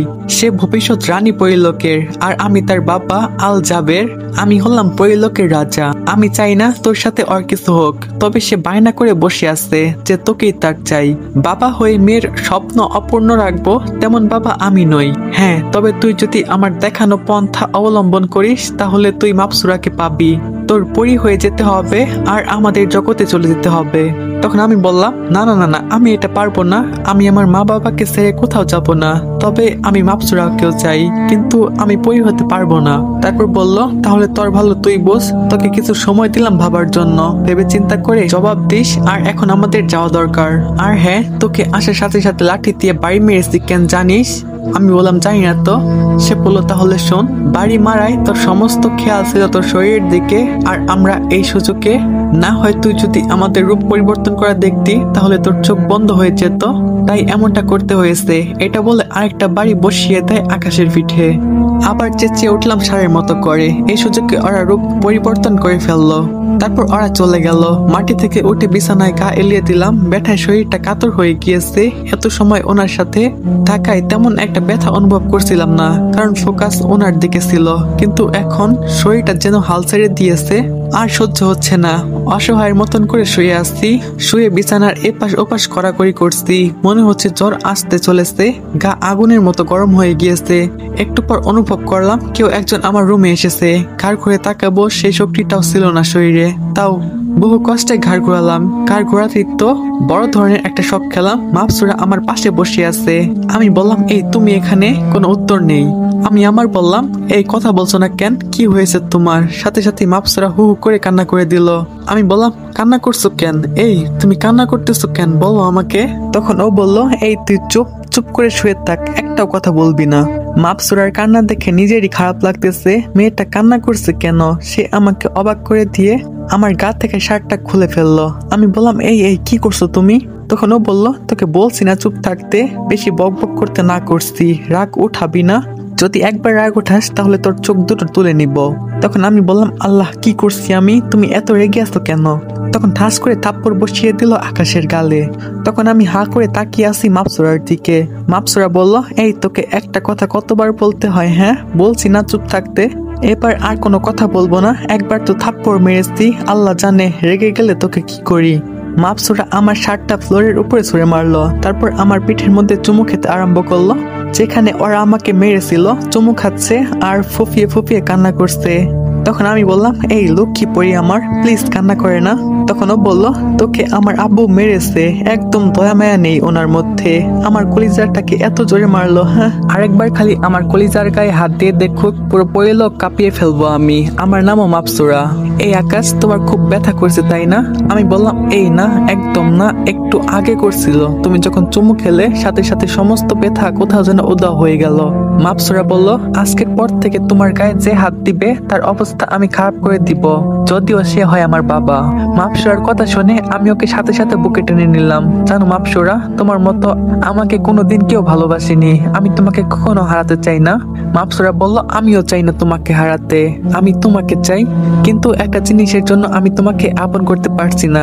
আমি বললাম, কি সেটা? মাপসুরা বলল, তুমি মানুষ আর আমি পরি, এই দণ্ডিটা পার হতে পারলেই আমরা এক হতে পারবো। তখন আমি বললাম, সেটা কি করে পার হবে? তখন ও বলল, তুমি পরি হয়ে যাও। মাপসুরার কথা শুনে ভিতরটা স্যাঁত করে উঠলো। কি বললো সে এটা? পৃথিবীতে থাকার কোনো উৎসই হয়তো আমার নেই, কারণ কেউ তো আমায় ভালোবাসে না, বাবা মা কেউ না, কিন্তু দুনিয়ার তো একটা মায়া আছে। সবকিছু ফেলে কিভাবে পরি হব আমি? না, এটা হব না আমি। তখন ও বলল, এই কি ভাবছো, হবে তো তুমি পরি? তখন আমি বললাম, আমাকে একটু ভাবার জন্য সময় দাও, আর এখন এসব কথা রাখো। অনেকদিন পর তোমার সাথে তোমার কাছে পেয়েছি, মন ভরে দেখবো তোমাকে। মাপসুরা বলল, আচ্ছা নাও দেখো। মাপসুরাকে বুকে নিয়ে শুয়ে আসছি, চাই ইচ্ছে হচ্ছে তাই করছে। একটু পর মাপসুরা বলল, এই আমার না চলে যেতে হবে, বাবার সাথে রাগারাগি করে তোমার কাছে এসেছি, এখন না গেলে পরে ঝামেলা করবে। আমি বললাম, আচ্ছা ঠিক আছে যাও। তখন ও বলল, চোখ বন্ধ করো, আমি যতক্ষণ না বলবো তুমি ততক্ষণ চোখ খুলবে না। আমি বললাম, আচ্ছা নাও, চোখ বন্ধ করলাম। সে আমার ঠোঁটের মধ্যে একটা চুমু দিয়ে হাওয়া হয়ে গেল। অদৃশ্য থেকে একটা আওয়াজ আসলো আর আমাকে বলল, এবার চোখ খুলো। আমি চোখ খোলার পর আর কাউকে দেখতে পেলাম না। শুয়ে শুয়ে ভাবছি, যে করে হোক মাপসুরাকে আমার চাই, কিন্তু সে যে বলল পরি হওয়া ছাড়া তাকে নিজের করে পাওয়া যাবে না। কিন্তু আমি তো দুনিয়ার মায়া ত্যাগ করতে পারবো না। হ্যাঁ, ওকে আমি ভালোবাসি, কিন্তু আমি তো আমার পৃথিবীটাকেও ভালোবাসি। আল্লাহ, কি করব আমি এখন? তখনই মাথায় আসলো আরো আপুর কথা। সে আমার সবচাইতে কাছের মানুষ, আপন বোনও মনে হয়। ওর চাইতে বেশি দেখভাল করতে পারবে না আমার। ছোট থেকেই মা বাবাকে হারায়, তারপর আম্মু তাকে আমাদের ঘরে নিয়ে আসে। আম্মু কখনোই আমাদের দুজনকে আলাদা চোখে দেখেনি, নিজের মেয়ের মতনই দেখতো। কিন্তু আম্মু মারা যাওয়ার পর আব্বু সৎমা বিয়ে করে, আর তিনি আপুকে বের করে দেয়। সে আলাদা থাকে কিন্তু সব সময় আমার দেখভাল করে। রাতের বেলা আপুকে কল দিলাম, 2বার রিং পড়তেই আপু রিসিভ করলো। আপু বলল, কিরে ভাইয়া তুই এত রাতে কল দিলি যে, কোনো সমস্যা হয়েছে নাকি? আমি বললাম, হ্যাঁ আপু, অনেক বড় সমস্যা। আপু তখন বলল, ফাইট ঠিক আছিস তো, তোর কিছু হয়নি তো? আমি বললাম, আরে না, তেমন কিছু হয়নি, আমার কিছুই হয়নি, তবে একটা সমস্যা হয়েছে, সেটা তোকে সামনাসামনি বলবো। সকালে কি তুই আমাদের বাসায় আসবি? তখন ও বলল, আচ্ছা ঠিক আছে। তারপর ফোন রেখে দিলাম। আপুকে বলে দেখি সমস্ত ঘটনা। আমি জানি আপু এর কোনো হাল বের করবে। সকালবেলা ঘুম থেকে উঠে চলে গেলাম আপুদের বাসায়। শুক্রবার ছিল, তাই অফিস বন্ধ। যাক, সময়টা একটা পারফেক্ট হয়েছে। আরো আপুকে সবটা খুলে বললাম। সে আমার দিকে চোখ বড় বড় করে তাকিয়ে আছে। আমি বললাম, আপু তুই এভাবে তাকিয়ে আছিস কেন? আপু বলল, শেষমেশ তুই পরীর সাথে প্রেম করে বসলি, দুনিয়াতে কি মেয়ের অভাব পড়েছে নাকি? আমি বললাম, আপু প্লিজ এভাবে বলিস না, আমি ওকে খুব ভালোবাসি, প্লিজ তুই কিছু একটা কর। আপু বলল, আচ্ছা দাঁড়া তুই, আমি রেডি হয়ে আসতেছি, তোকে একজনের কাছে নিয়ে যাব। আপু রেডি হয়ে আসলো। তারপর আপু আমাকে একটা কবিরাজের কাছে নিয়ে গেল। ওনাকে সমস্তটা খুলে বলল। তারপর সে আমাকে জিজ্ঞেস করলো, এখন তুমি কি করতে চাও? তখন আমি বললাম, আমি চাই সে যেন আমার দুনিয়ায় থেকে আমার সাথে সংসার করে, আমার যেন পরি হতে না হয়, আর আমি তার দুনিয়ার যেতে চাই না। কবিরাজটি তখন আমাকে বলল, কিছু সময় দাও আমাকে, আমি মন্ত্রের বইটা খুলে দেখি। আমি বললাম, আচ্ছা ঠিক আছে। তারপর উনি মন্ত্রের বইটা খুলে কি যেন ঘাটাঘাটি করলো। একটু পরে এসে বলল, দেখো একটাই উপায় আছে, তবে সেটা খুব কঠিন উপায়। এটা যদি করতে পারো তাহলে সে তোমার সাথে তোমার দুনিয়ায় থাকবে, না হয়তো সে চিরদিনের জন্য তোমার থেকে দূরে চলে যাবে। আমি বললাম, ওকে ঠিক আছে, আমি রাজি, কারণ একটা রিস্ক তো নিতেই হবে, সবকিছুর তো নিজের ফ্যাসিলিটিস খুঁজলে হবে না। তিনি আমাকে একটা উপায় বলে দিল আর একটা পানি পড়া দিল, যেটা কাজ করার পর ওর মুখে ছিটিয়ে দিতে হবে, না হয় ওর নাকি খুব কষ্ট হবে। কবিরাজকে হাদিয়া দিয়ে আপুর সাথে বাসায় চলে আসলাম। আপুর বাসায় চলে গেল, আর আমি আমার বাসায়। রাতের বেলায় মাফসুরার জন্য অপেক্ষা করছি, কখন সে আসবে। অপেক্ষার অবসান ঘটিয়ে রাত 2টো বাজে সে আসলো। এসে আমাকে জড়িয়ে ধরলো, জড়িয়ে ধরে বুকের উপর শুয়ে আছে। সে আমাকে বলল, কি করে আমার কলিজাটা? আমি বললাম, এই তো তোমার কথা ভাবছিলাম। কবিরাজের কথা মতো জিনিসটা বালিশের পাশে রেখে দিয়েছিলাম। সুযোগ পেতেই মাফসুরার চুলগুলো মুট করে ধরে কেচি দিয়ে ক্র্যাশ করে কেটে দিলাম। মাফসুরা সজোরে একটা চিৎকার মারলো, সাথে সাথে পাশের রুম থেকে সৎমা উঠে আসে, আর মাফসুরা আমার বুক থেকে সরে গিয়ে ফ্লোরের মধ্যে সাপের মতন গড়াগড়ি মারতে থাকে। কবিরাজের দেওয়া পানিটা নিয়ে মাফসুরার শরীরে ছিটে মারলাম, সাথে সাথে সে মানুষ রূপে ধারণ করলো। সৎমা এসে দেখে একটা মেয়ে ফ্লোরের উপরে পড়ে আছে, আর আমি পাশে দাঁড়িয়ে আছি। তিনি আমার দিকে হা করে তাকিয়ে আছে। কি করব ভেবে পাচ্ছি না। মাপসুরাকে তো মানুষ বানিয়ে ফেললাম, কিন্তু আম্মুদেরকে কিভাবে বুঝাবো? সৎমা আমাকে বলল, আকাশ কি হচ্ছে এখানে? আমি বললাম, আম্মু আসলে। তখন আম্মু বলল, থাক আর বলতে হবে না, সবটাই আমি জেনে গেছি। আমার সেদিনই অবাক লেগেছিল, যেদিন তোর পকেটে আমি অতগুলো টাকা দেখলাম। তোর কাছে তো এতগুলো টাকা থাকার কথা না। আর আমি এটাও জানি তুই কখনো অন্যায় কাজ করবি না। হ্যাঁ, আমি তোর সৎমা, তোর উপরে অনেক অত্যাচার করি, কিন্তু এই ভরসাটুকু আমার আছে তোর উপরে, যে তুই কোনোদিন উল্টাপাল্টা কোনো কিছুই করতে পারিস না। আর তোর রুমের পাশেই আমি দাঁড়িয়ে থাকতাম রোজ, তুই কার সাথে কথা বলো সেটা দেখার জন্য। আর এই মেয়েটাকে সেটাও আমি জানি। থাক, আমি আর এখন এত কথা বলতে চাই না। কাল সকালে রেডি হয়ে থাকবি, আমি নিয়ে গিয়ে তোদের সাথে থেকে তোদের বিয়ে পড়িয়ে দিব। সৎমার কথা শুনে আমার চোখটা কপালে উঠে গেল। এ তো দেখি ভূতের মুখে রাম রাম। যেই মা আমাকে সহ্য করতে পারে না, সেই মা আজ এত কর্তব্য দেখাচ্ছে। না সেটাও টাকার লোভে পরে করছে, কে জানে। তোর এত কিছু ভেবে লাভ নাই, এখন মাপসুরার কি করব সেটা নিয়ে ভাবি। আমি বললাম, ওকে আম্মু, আমি রেডি হয়ে থাকবো। তিনি চলে গেলেন, আর আমি মাপসুরাকে ফ্লোর থেকে উঠিয়ে বিছানায় শুইয়ে দিলাম। তারপর ওর চুল খুললো, বাড়ির জমিতে ছোট একটা গর্ত করে সেখানে পুঁতে দিয়ে আসলাম। এসে দেখি মাপসুরা বিছানার উপরে বসে বসে কান্না করছে। মেয়েটার জ্ঞান ফিরে এসেছে। আমাকে বলল, আকাশ তুমি এটা কি করলে, কিভাবে করতে পারলে? তুমি আমার এত বড় সর্বনাশ, কি দোষ করেছিলাম আমি তোমার? আমি বললাম, তোমার কোনো দোষ নেই মাপসুরা, দেখো তোমাকে আমি নিজের থেকেও বেশি ভালোবেসে ফেলেছি, কিন্তু তোমাকে পেতে হলে পরি হতে হবে সেটা আমার মন সাড়া দিচ্ছিল না, কিন্তু তোমাকে যে আমার পেতেই হবে তাই এমনটা করেছি। এছাড়া যে তোমাকে নিজের করে পাওয়ার মতো কোনো উপায় ছিল না। মাপসরা বলল, তাই বলে তুমি আমাকে বলে দিলে? ভালো তো আমিও তোমাকে বাঁচতাম, কিন্তু তোমায় তো জোর করে পরি বানাইনি। আমি চাইলে তোমাকে সেটা করতে পারতাম, কিন্তু আমি তো তা করিনি। আমি চেয়েছি তুমি নিজ থেকে পরি হও, যাতে করে আমার বদলে তুমি পরিলোক রাজত্ব করতে পারো। তুমি হবে রাজা আর আমি হব তোমার রানী, কিন্তু তুমি সবটাই শেষ করে দিলে। তুমি রাজা হলে তোমার যা ইচ্ছা তাই করতে পারতে, তুমি তেমনটাই করতে পারতে, চাইলে দুনিয়াতে আসতে পারতে, চাইলে পরিলোকে যেতে পারতে, কিন্তু তুমি এটা কি করলে? যে তোমাকে নিয়ে এতটা ভেবেছে তাকেই তুমি বলে দিয়ে দিলে। আমি বললাম, মাপসরা প্লিজ তুমি আমাকে ক্ষমা করে দাও। মাপসরা বলল, তুমি যেটা করেছো সেটা ক্ষমার যোগ্য না। আমার জীবনটা তুমি শেষ করে দিয়েছো। তুমি আসলেই প্রমাণ করে দিলে যে পৃথিবীর মানুষগুলা নিজের স্বার্থের জন্য অন্যকে বলি দিতে পারে। মাপসরার কথাগুলো শুনে আমার ভিতরটা ফেটে যাচ্ছে। আল্লাহ, কি করলাম আমি এটা? যে আমাকে নিয়ে এতটা ভাবে আর তার এত বড় ক্ষতি কিভাবে করতে পারলাম আমি? কোনো কথা না বলে রুম থেকে বের হয়ে আসলাম, কারণ মেয়েটার চোখে চোখ রাখতে পারবো না আমি। বারান্দায় বসে সারা রাত কাটিয়ে দিলাম। সকালবেলা রুমে গিয়ে দেখি মেয়েটা কান্না করতে করতে ঘুমিয়ে গেছে। একটু পর সৎমা এসে বলে গেল রেডি হয়ে থাকতে দুজনকে।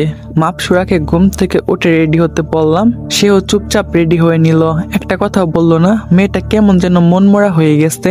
অবশ্য তার কারণটা আমার অজানা নয়। থাক, এখন কিছু ভেবে লাভ নাই, গিয়ে রেডি হয়ে নেই। রেডি হয়ে আব্বু আম্মু আমি মাপসুরা সবাই মিলে একটা কবিরাজের কাছে গেলাম। আব্বু আম্মু হয়তো রাতেই কথা বলে নিয়েছে, তাই ওনার কোনো রিয়াকশন নাই। আমাদের বিয়ে হয়ে গেল। মাপসুরাকে নিয়ে বাড়িতে চলে আসলাম। মেয়েটা সারাদিন আমার সাথে একটা শব্দও কথা বলে নাই। আশেপাশের লোকজন এসে নতুন বউকে দেখে যাচ্ছে। আব্বু আম্মু সবাইকে মিথ্যা বলছে যে মেয়ের বাড়ির অমুক জায়গায়। অবাক করা বিষয় হচ্ছে, যেই মাপসুরাকে দেখছে কেউই চোখ ফিরাতে পারছে না। ড্যাব ড্যাব করে তাকিয়ে আছে সবাই ওর দিকে, যেটা দেখে আমার হিংসায় গা জ্বলে যাচ্ছে। কোনো কথা না বলে মাপসুরাকে কোলে তুলে নিয়ে আমার রুমে চলে আসলাম। আমার বউ আমি দেখবো, অন্যরা কেন দেখবে? রাতের বেলা খেয়ে দিয়ে শুয়ে আছি। মাপসুরা কোনো কিছু খায়নি। হাজারবার বলেছি খেতে, কিন্তু কোনো রেসপন্স করেনি, তাই আর জোরাজুরি করিনি। মাপসুরাকে নিজের বুকে নিয়ে শুয়ে আছি। এমন সময় জানালার বাইরে তাকিয়ে দেখি দুনিয়াদারি মনে হয় উল্টে যাবে এমন বাতাস শুরু হয়েছে। ধুলোবালি উড়ে এসে চোখে পড়েছে, জানালা দিয়ে উড়ে এসে। উঠে জানালা বন্ধ করতে যাব, ঠিক সেই সময় কেউ একজন আমাকে ধাক্কা দিয়ে ফ্লোরে ফেলে দেয়। বেকায়দায় ভাবে ফ্লোরে পড়ায় হাতের উপরে সেইভাবে চোট লাগে। মাপসুরা সাথে সাথে শোয়ার থেকে উঠে দৌড়ে আসলো আমার কাছে। মাপসুরা বলল, এই এই কি হয়েছে তোমার? আমি বললাম, জানি না, কে যেন আমাকে ধাক্কা দিয়ে মাটিতে ফেলে দিয়েছে। এটা বলতে না বলতেই পাশে ফিরে দেখি কালকের ওনারা আমার দিকে হা করে তাকিয়ে আছে। আজকে আর অনেকজন এসেছে, সবার হাতে আগুনের লাঠি। তার মানে এরা সবাই পরিলোকের ক্ষমতাবান ব্যক্তি। আমাকে বলল, এই বালক, তুই এটা কি করলি? ছলনা করে আমার মেয়েটাকে আমার থেকে দূরে সরিয়ে দিলি। তোকে তো আজকে আমি মেরেই ফেলবো বলে আগুনের লাঠিটা দিয়ে আমাকে বাড়ি মারতে যাবে। তখনই মাপসুরা লাঠিটাকে ধরে ফেলে। বাবা, এটা তুমি করতে পারো না। সে এখন একা নেই, তার জীবনের সাথে আমার জীবনও যুক্ত হয়ে গেছে। ওর কিছু হলে তোমার মেয়েরই ক্ষতি হবে। হ্যাঁ, আমি জানি সে অন্যায় করেছে, সে আমার সাথে প্রতারণা করেছে, সে প্রতারক, কিন্তু ওর মতো প্রতারক যে আমি না। আমি ওকে কথা দিয়েছি যে ওর গায়ে কেউ একটা ফুলের টোকাও দিতে পারবে না আমি থাকতে। সো তোমরা কেউ ওর গায়ে হাত দিবে না। লোকটি তখন বলল, মারে, তুই এটা কি বলছিস? যে ছেলে তোকে আমাদের থেকে দূরে সরিয়ে দিল, তুই তার রক্ষিতা হয়ে সামনে দাঁড়িয়েছিস। ও বলল, কি করব বাবা, এছাড়া যে আমার কোনো উপায় নেই এখন। পাশ থেকে কেউ একজন বলে উঠলো, মহারাজ, আপনি আপনার মেয়েকে নিয়ে চলুন। ওকে যে করেই হোক আমি আবার পরি বানিয়ে দিব। ওকে যে করেই হোক আমি আবার পরি বানিয়ে দিব। এত সাধনা, এত মন্ত্রবিদ্যা অর্জন করার পর যদি এটা কাজে খাটাতে না পারি, তাহলে সেই সাধনার দাম নেই। মহারাজ, আপনি কারো কথায় কান দিবেন না, মাপসুরাকে নিয়ে চলুন। লোকটার কথা শুনে বুঝতে বাকি রইল না যে সে পরিলোকের পণ্ডিত। সে এখন কি বলল, আমার মাপসুরাকে নিয়ে যাবে। আর কত বড় সাহস! তুই যত বড় জাদুকর হোস না কেন, সেটা পরিলোকে, কিন্তু দুনিয়াতে তুই কিছুই না। আমার কলিজাকে নিয়ে যাওয়া তো দূরের কথা, হাত লাগিয়ে দেখ পারলে। মাপসুরার বাবা বলল, মারে, তুই চল আমাদের সাথে, পণ্ডিত মশাই তোকে আবার পরি বানিয়ে দিবে। চুপ করে দাঁড়িয়ে আছে মাপসুরা। পণ্ডিত বলল, আরে মহারাজ, এত কিসের কথা, সোজা নিয়ে চলুন তো, বলে মাফসুরার হাত ধরে ফেলে। আমি বললাম, পণ্ডিত, তুই তোর সীমা অতিক্রম করে ফেলেছিস। আমার কলিজাকে নিয়ে যেতে চাস তুই? নিজেকে আর কন্ট্রোল করতে পারলাম না, দৌড়ে গিয়ে পণ্ডিতের তলপেট বরাবর একটা লাথি বসিয়ে দিলাম। সে সোজা আছড়ে গিয়ে মাটির উপরে পড়লো। আমি বললাম, দেখি কার কত বড় সাহস যে আমার কলিজাকে আমার থেকে নিয়ে যাবে। মাফসুরাকে টেনে নিজের বুকে নিয়ে নিলাম। পণ্ডিত আমার লাঠি খেয়ে মাটিতে পড়ে আছে। এই বালক, তুই কিন্তু বেশি বাড়াবাড়ি করে ফেললি, এর ফল কিন্তু ভালো হবে না। মাফসুরা বলল, বাবা প্লিজ, তোমরা এখান থেকে চলে যাও, তোমরা থাকলে এই ছেলেটা আরো বেশি পাগলামো করবে। এখন পণ্ডিতকে মেরেছে, কখন তোমার গায়ে হাত তুলবে? প্লিজ তোমরা চলে যাও। মাফসুরার কথায় ওর বাবা আর বাকি সকলেই যারা ছিল সবাই চলে যায়। মাফসুরা আমাকে বলল, আকাশ, তুমি কাজটা ঠিক করলে না পণ্ডিতকে মেরে। আমি বললাম, এখন তো শুধু পণ্ডিতকে মেরেছি, আমার থেকে তোমাকে আলাদা করার চিন্তায় যে মাথায় আনবে তাকেই শেষ করে দিব, চাই সে হোক তোমার বাবা। কথাগুলো বলতে বলতে কান্না করে দিয়েছি। জানি না কি করে মেয়েটাকে এতটা ভালোবেসে ফেলেছি। মাফসুরা প্লিজ, তুমি আমায় কখনো ছেড়ে চেও না। ও তখন বলল, সেটা সময় দেখা যাবে, কেউ তো আর চিরজীবন অন্যের জন্য থাকে না। মাফসুরার মুখে এমন কথা শুনে ভিতরটা মুচড়ে উঠল। না, ওকে আমি কখনো হারাতে দিব না, ওকে নিজের ভালোবাসায় জড়িয়ে রাখবো। টুস করে মাফসুরাকে কোলে তুলে নিলাম, তারপর বিছানায় নিয়ে ওকে পাগলের মতো চুমু দিতে লাগলাম। সে চুপচাপ শুয়ে আছে, কোনো রেসপন্স করছে না। রেসপন্স করলে করুক, না করলে না করুক, কিন্তু ওকে আমি নিজের করে নিব ভালোবাসায়। বেশ কিছুক্ষণ পর আকাশ মাফসুরাকে ছেড়ে দেয়। দুজনে ক্লান্ত শরীর নিয়ে শুয়ে আছে। আকাশ শুয়ে শুয়ে ভাবতেছে যে ওদের একটা বেবি হলে হয়তো মাফসুরা স্বাভাবিক হয়ে যাবে আর সে তাকে মেনে নিবে, কিন্তু সে জানে না যে তার চিন্তা ভাবনার বাহিরেও অনেক কিছু ঘটতে চলেছে। তার জীবনে কোনো কাল আসতে চলেছে, তার কোনো ধারণাই নেই আকাশের।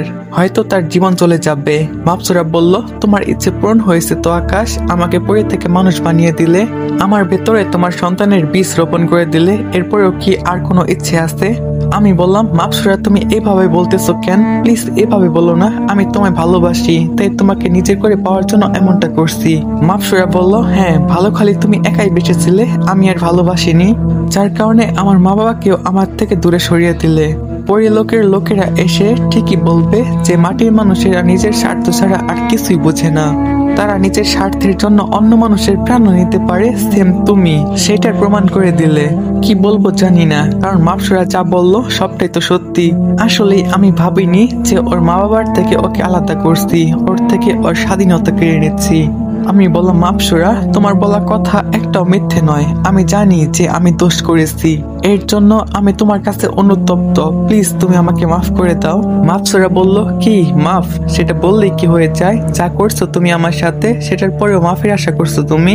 আসলে সত্যি খুব বড় অন্যায় করে ফেলেছি আমি, যেটা মাফের অযোগ্য, কিন্তু মাফ তো আমি করিয়ে নিব তোমার থেকে, সময়টা আসতে দাও খালি। তোমাকে আমি এত ভালোবাসবো যে তুমি আমায় নিজেই মাফ করে দেবে। তারপর ঘুমিয়ে পড়লাম। সকালবেলা উঠে কাজে চলে গেলাম। সেখানে গিয়ে আরেকটা ঝটকা খেলাম। মালিক আমাকে হাজারটা কথা শোনালো যে গতকাল কেন কাজে আসলাম না, গতকাল আমার বিয়ে ছিল। মালিক বলল, কি গতকাল তোর বিয়ে ছিল আর তুই আমাদেরকে বলিসনি? আমি বললাম, মালিক আসলে তাড়াহুড়া করে বিয়েটা হয়ে গেছে, আপনাদের দাওয়াত করে খাওয়াবো সময় করে। মালিক বলল, আচ্ছা যা, আর রাগ করে থাকতে পারলাম না তোর উপরে, আর যা, তোর 1 সপ্তাহ ছুটি, বউকে গিয়ে সময় দে। ধন্যবাদ মালিক, আর ধর টাকাগুলা রাখ। আমাকে 5,000 টাকা ধরিয়ে দিল। সেটা নিয়ে আমি বাসায় চলে আসলাম। যদিও আমার কাছে টাকা ছিল, আস্তে আস্তে প্ল্যান করলাম যে মাফসুরাকে নিয়ে ঘুরতে বের হব। বাসায় পৌঁছে মাফসুরাকে বললাম, এই মাফসুরা রেডি হয়ে নাও, আমরা ঘুরতে বের হব। এমন সময় আম্মু আসে আর বলে, ঘুরতে যাচ্ছিস ভালো কথা, কিন্তু সাবধানে ঘোরাফেরা করবি, নতুন বৌমার যেন কোনো কিছু না হয়, আর তুইও সাবধানে থাকবি। আমি বললাম, আচ্ছা আম্মু। তারপরে তিনি চলে গেলেন। সৎমার আচরণে খালি অবাকই হচ্ছি আমি। অন্যদিকে মাফসুরা লক্ষ্মী মেয়ের মতো রেডি হয়ে নিল। তারপরে দুজন মিলে ঘুরতে বের হলাম। প্রথমে একটা পার্কে গেলাম ওকে নিয়ে। পার্কে ঘুরছি, কিন্তু ওর কোনো রিয়াকশন নেই। ঘুরতে আসলে যে মানুষের মনে কিছু প্রভাব ফেলে তেমন কিছুই দেখলাম না। রবটের মতো হেঁটে চলেছে আমার সাথে। আশেপাশের মানুষ যেন ড্যাপ ড্যাপ করে তাকিয়ে আছে মাফসুরার দিকে। সেই লেভেলের রাগ হচ্ছে এটা দেখে। আরে ভাই, তোরাও তো নিজেদের পার্টনার নিয়ে এসেছিস, তারপরও কেন আমার বউকে খুঁটে খুঁটে দেখতে হবে? ধ্যাত, আর থাকবো না এখানে। মাফসুরাকে নিয়ে অন্য জায়গায় চলে গেলাম। সারাদিন দুজন মিলে অনেক ঘোরাঘুরি করেছি। তারপর সন্ধ্যায় বাসায় এসেছি। মাফসুরা আমাকে বলল, এসব করে কি হবে? ভেবেছো আমি চলে যাব। আমি বললাম না, কখনোই না, আমার খুব ইচ্ছে ছিল আমার বউকে নিয়ে আমি এভাবে ঘুরবো, মনের আশা পূরণ করলাম। মাপসুরা আমাকে বলল এখানেও নিজের স্বার্থের কথা ভাবলে। আমি বললাম মাপসুরা তুমি আমাকে ভুল বুঝছো। মাপসুরা বলল থাক বাদ দাও, আর এসব যদি আমার জন্য করে থাকো তাহলে বলবো বাদ দাও, কারণ আমার মনে যে আঘাত করেছো তুমি সেটা কোনোদিন যাবে না। মাপসুরার কথা শুনে আমার চোখের কোণে পানি চলে আসলো, কিন্তু সেটা তাকে বোঝাতে দিলাম না। রুম থেকে বের হয়ে আসলাম। এভাবেই দিন কাটতে লাগলো। 6 মাস পর হতে চলেছে। এই 6 মাসে মাপসুরাকে আমার প্রতি একটু দুর্বল করতে পারিনি, বরং সে আরো স্ট্রিক হয়ে গেছে। আমার সাথে কথা বলা একদম অফ করে দিয়েছে। এদিকে সে মা হতে চলেছে, এটা নিয়ে বেশ টেনশন হচ্ছে। একদিকে সে, একদিকে আমাদের বাবু, কিভাবে দুজনকে সামলাবো আমি ভেবে মাথা ফেটে যাচ্ছে। সে তো আমার সাথে কথা বলে না, নিজের শরীরেরও যত্ন নেয় না। সে যে মা হতে চলেছে তার ভিতরে কোনো অনুভূতি নেই, তো আমরা তার কেয়ার করা ছাড়িনি। রোজ তাকে খাইয়ে দেই, রাতে হলে বুকে নিয়ে ঘুমাই, ওয়াশরুমে গেলে একা যেতে দেই না, ওকে ওয়াশরুমে দিয়ে দরজার সামনে দাঁড়িয়ে থাকি। এসবের ভিড়ে নিজের শরীরের যত্ন নেওয়ার কথা ভুলেই গেছি। একদিন রাতের বেলায় মাপসুরাকে বুকে নিয়ে ঘুমিয়ে আসি। হঠাৎ করেই সে চিৎকার করে ওঠে পেঠায়। কান্না করতে করতে মেয়েটা জ্ঞান হারিয়ে ফেলে। কি করব ভেবে পাচ্ছি না। ডক্টরকে এনে দেখালাম, বলল এখন একটু এরকম হবেই, তবে সে বেশি উইক, ওকে যেন ফুল বেড রেস্ট দেই। তাই করলাম, মাপসুরাকে ফুল বেড রেস্ট দিয়ে দিলাম। ওর জ্ঞান এখনো ফিরে আসেনি। সকালবেলায় ওর জ্ঞান ফিরে আসে। এদিকে সারাত আমি ঘুমাইনি, চোখ দুটো দেখে মনে হচ্ছে এখনই বের হয়ে আসবে। ওর জ্ঞান ফিরে আসতেই সে আজীব রকমের পাগলামো শুরু করে দেয়। আমি বাবা মার কাছে চলে যাব, তুই আমাকে আমার বাবা মার কাছে দিয়ে আয়। আমি বললাম মাপসুরা তুমি কি বলছো এগুলো আবল তাবল? সে বলল হ্যাঁ আমি ঠিকই বলছি, আমি বাবা মার কাছে যাব, না হয় আমি তোর বাচ্চাকে মেরে ফেলবো। এটা শুনে তো আমি থ হয়ে গেলাম, কি করব ভেবে পাচ্ছি না। তাও কোনো মতে ওকে শান্ত করলাম, কিন্তু সে রীতিমতো এটা নিয়ে পাগলামো করে। খাবার খেতে চায় না। ওর এক কথা, সে তার বাবা মার কাছে যাবে, ও আর এখানে থাকবে না, আমার সাথে সংসার করবে না। এরকম করতে করতে সে আরো দুর্বল হয়ে পড়ে। ওকে সামলানো পসিবল হচ্ছিল না। এক পর্যায়ে না পারতে সিদ্ধান্ত নিলাম ওকে মুক্তি করে দিব। সে যেহেতু আমার সাথে সংসার করতে চায় না, তাহলে আর জোর করব না। আমাদের বাচ্চার মুখের দিকে তাকিয়ে সারা জীবন পার করে দিব। আমি মাপসুরাকে বললাম তোমায় মুক্তি করে দিব, তবে একটা শর্তে। সে জিজ্ঞেস করলো কি শর্ত? আমার বাবুকে তুমি নষ্ট করতে পারবে না, সে হওয়ার পর তুমি তাকে আমার কাছে দিয়ে যাবে। মাপসুরা বলল আচ্ছা ঠিক আছে, আর আমার এই সন্তান এমনিতেও চাই না, ওকে রেখে আমি কি করব? সে হলে তোমার কাছে পৌঁছে দিব আমি। তখন আমি বললাম ওকে, তাহলে একটা দিন সময় দাও আমার, তোমাকে তোমার বাবা মার কাছে ফিরিয়ে দিব আমি। এইটা বলে সকালবেলায় ঘর থেকে বের হয়ে আসলাম। সারাদিন আর ঘরে ফেললাম না। সারাদিন নদীর পাড়ে বসে বসে চোখের পানি ছড়িয়েছি। আমি ভাবতেই পারছি না যে আজকের পর মাপসুরা আর আমার কাছে থাকবে না। রাত 11টা, বাসায় ফিরলাম। কারোর সাথেই কথা বললাম না। মা জিজ্ঞেস করেছে কি হয়েছে আমার, আমি কিছুই বলিনি, চুপ করে রুমে চলে এলাম। এসে দেখি মাপসুরা আমার দিকে তাকিয়ে আছে, হয়তো কিছু একটা বলতে চাই, কিন্তু সেটার সুযোগ দিলাম না আমি। কাপড় চেঞ্জ করে বাহিরে বের হয়ে আসলাম। কবিরাজ আমায় বলেছিল আমি যদি ওর চুলগুলো ওকে ফিরিয়ে দিই তাহলে সে আবার নিজের ক্ষমতা ফিরে পাবে। তাই করলাম। যেখানে চুলগুলো পুঁতে রেখেছিলাম সেখান থেকে চুলগুলো উঠিয়ে আনলাম। রাত 1টা বাজে। মাপসুরা এখনো ঘুমায়নি। আমি মাপসুরাকে বললাম মাপসুরা তোমাকে একটা কথা বলি। মাপসুরা আমাকে বলল বলো, কিন্তু আগে এটা বলো যে তুমি আমাকে মুক্তি দেবে কখন। আমি বললাম সেটা নিয়ে তোমার চিন্তা করতে হবে না, সেটা তুমি পেয়ে যাবে। তোমাকে যেটা কথা দিয়েছি সেটা নড়চড় হবে না। ও বলল হ্যাঁ তাহলে ভালো। আমি তখন বললাম বিশ্বাস করো তোমায় খুব ভালোবাসি, জানি না তোমায় ছাড়া কি করে থাকবো আমি।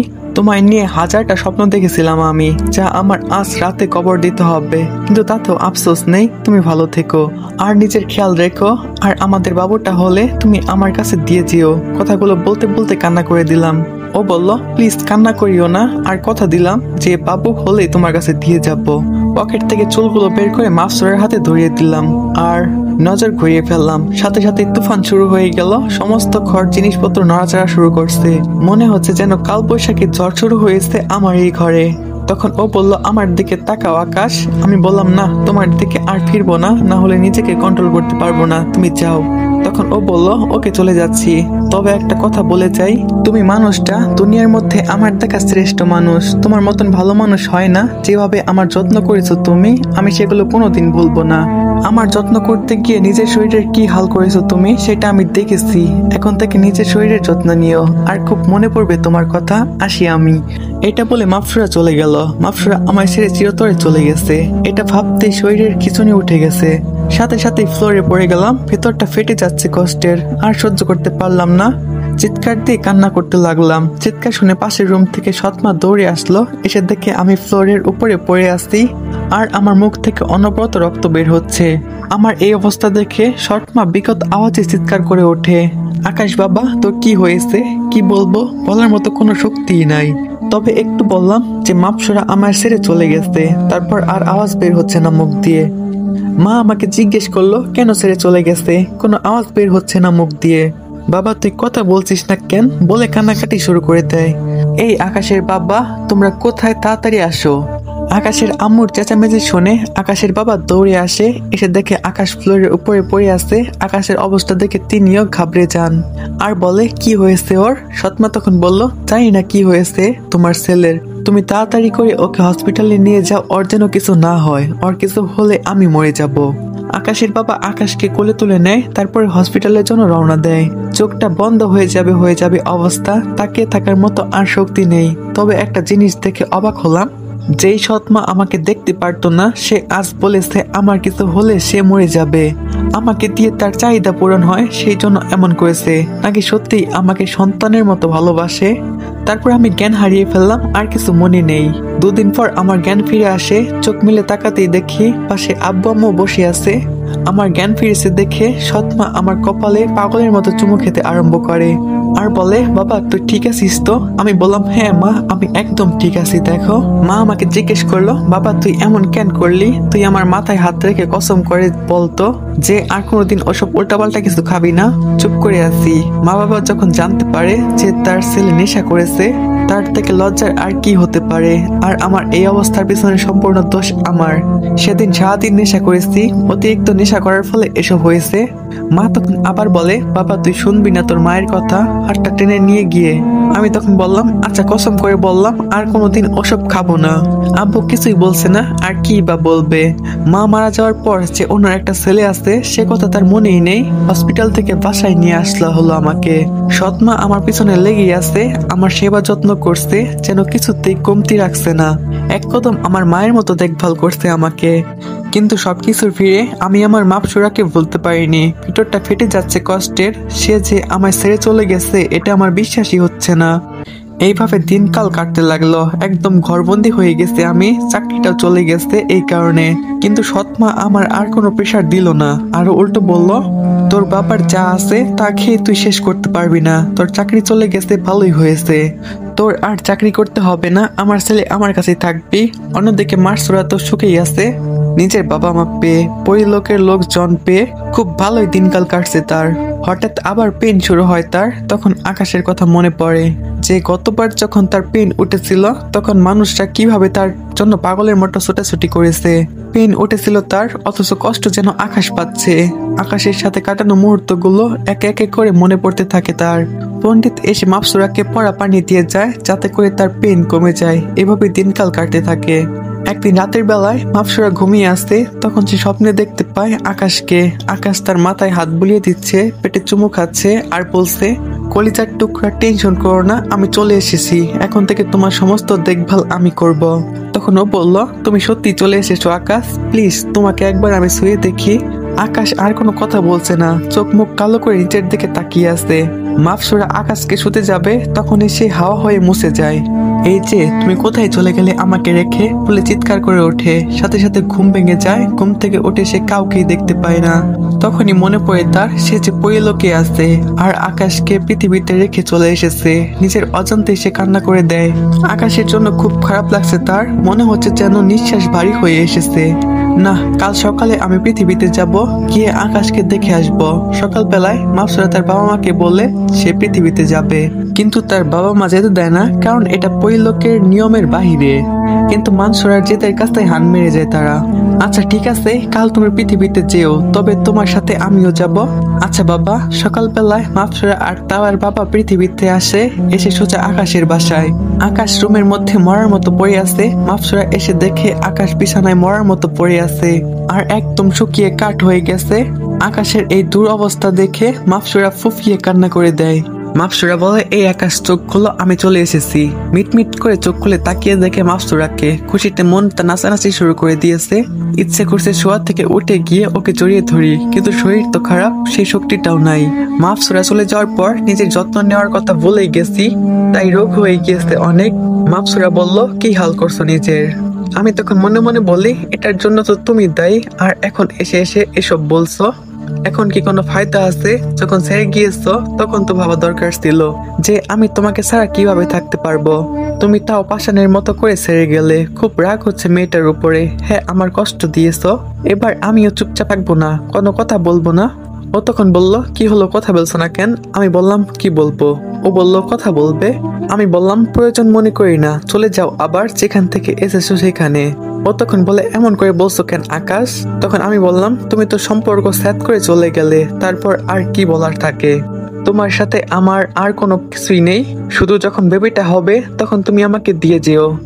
আকাশের কথা শুনে মাপসুরার কান্নার গতির বেগ আরো বেড়ে যায়। মাপসুরা বলে, প্লিজ আকাশ, এভাবে বলো না, তোমাকে ছাড়া আমার খুব কষ্ট হয়, তোমার কাছে থেকে আমার ফিল করতে পারি। যখনই তোমার থেকে দূরে সরে এসেছি তখনই তোমার ভালোবাসাকে উপলব্ধি করে ফেলেছি। তুমি প্লিজ আমার সাথে পরিলোকে চলো।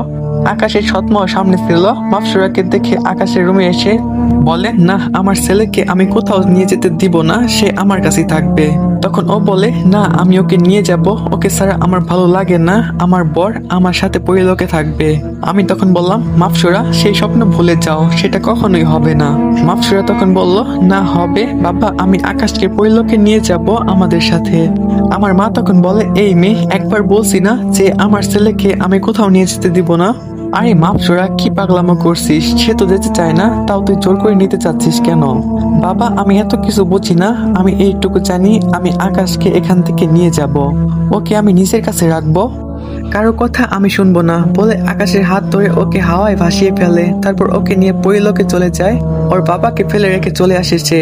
আকাশের আম্মু তো রেগে মেগে আগুন, আপনার মেয়ে কিন্তু কাজটা ভালো করে নাই, আমার ছেলের কিছু হলে কিন্তু আমি আপনাদের কাউকে ছাড়বো না। জেদ করে আমার ছেলেকে নিয়ে গেছে, তো এটার ফল ভালো হবে না। শহরে নামকরা কবিরাজের কাছে যাব আমি, আমার ছেলেকে আমি ফিরিয়ে আনবো। মাপসুরার বাবা তখন বলে, প্লিজ আপনি এভাবে রাগ করবেন না, কথা দিচ্ছি আপনার ছেলের কিছু হবে না, আপনার ছেলেকে সই সালামতে আপনার কাছে ফিরিয়ে দিয়ে যাব আমি। আমার মেয়েটা ওকে খুব ভালোবাসে, তাই পাগলামো করছে, মাথা ঠিক নেই ওর এখন, কিন্তু আমি কথা দিলাম তো আপনার ছেলেকে আবার ফিরিয়ে দিয়ে যাব, গায়ে একটা নখের আঁচড়ও লাগতে দিব না। সৎমা তখন বলে, ওকে, আমার ছেলেকে সই সালামতে ফিরিয়ে দিয়ে যাবেন। মাপসুরার বাবা চলে আসে, এসে দেখে মাপসুরা পরিলোকের গেটের মধ্যে বসে কান্না করছে। তখন তার বাবা বলে, কিরে, কি হয়েছে, কান্না করছিস কেন? তখন ও বলে, পণ্ডিত আমার থেকে আকাশকে জোর করে নিয়ে গেছে, ওকে নাকি মেরে ফেলবে। তখন তার বাবা বলে, কি, পণ্ডিতের এত বড় সাহস যে আমার মেয়ের জামাইকে তুলে নিয়ে গেছে, আবার নাকি তার গায়েও হাত দিবে? মাপসুরার বাবা তো সেই রকমের ক্ষেপে যায়, তুই চল আমার সাথে পণ্ডিতের কাছে যাব। মাপসুরা আর তার বাবা পরিলোকে ঢুকতেই দেখতে পারে সমস্ত পণ্ডিত আরাধনা শুরু করে দিয়েছে আশুরায়। মাঝখানে আকাশকে বেঁধে রেখেছে, আরাধনায় শেষ হলে আকাশকে তারা মেরে ফেলবে, কারণ পরিলোকে মানুষ আসলেই তাকে তারা মেরে ফেলে। তার উপরে পণ্ডিতকে সে লাথি মেরেছে, পণ্ডিত তো এটা নিয়ে ওর উপরে আরো রেগে আছে। মাপসুরার বাবা দৌড়ে রাজদরবারে চলে আসে, যেটা তার অবস্থান। তার রুমে গিয়ে তিনি আক্রম্ব লাঠিটা হাতে নিয়ে আসে। আজকে সে পুরো পরিলোক মাটির সাথে মিশিয়ে দিবে। পণ্ডিত কোন সাহসে রাজার অনুমতি না নিয়ে সাধনা শুরু করেছে। লাঠিটা হাতে নিয়ে জমির মধ্যে সজোরে একটা আঘাত করে, সাথে সাথে পরিলোকের সমস্ত বেড়িবাঁধ ভেঙে হাওয়া বইতে শুরু করে, কিন্তু পণ্ডিতের কিছুই হয় না, সে তার জায়গায় বসে আছে। এটা দেখে মাপসুরা আর তার বাবার চোখ কপালে উঠে যায়, কারণ এই আক্রম্ব দিয়ে মাটিতে আঘাত করলে পুরো পরিলোক থমকে যায়। কেউ এই আক্রম্ব মায়া থেকে বাঁচতে পারে না, কিন্তু সেখানে পণ্ডিতের কিচ্ছুই হলো না। তারা কি মায়া শক্তি নিয়ে আরাধনা শুরু করেছে। মাফসুরা বাবার যেন মাথায় কিছু কাজ করতেছে না। না, এটা হতে পারে না। 8 রম্ব মায়া থেকে কেউ বাঁচতে পারে না। তার লাঠিটা দিয়ে আবার মাটিতে আঘাত করে। দ্বিতীয়বারও পণ্ডিতের কিছুই হয় না, বরং উল্টো আরো তাদের আসরটা ত্রিলোক হয়ে যায়। আরে মহারাজ, কি করছেন? আপনি কি মনে করেছেন আপনার ওই লাঠি আমাদেরকে থামিয়ে দিতে পারবে?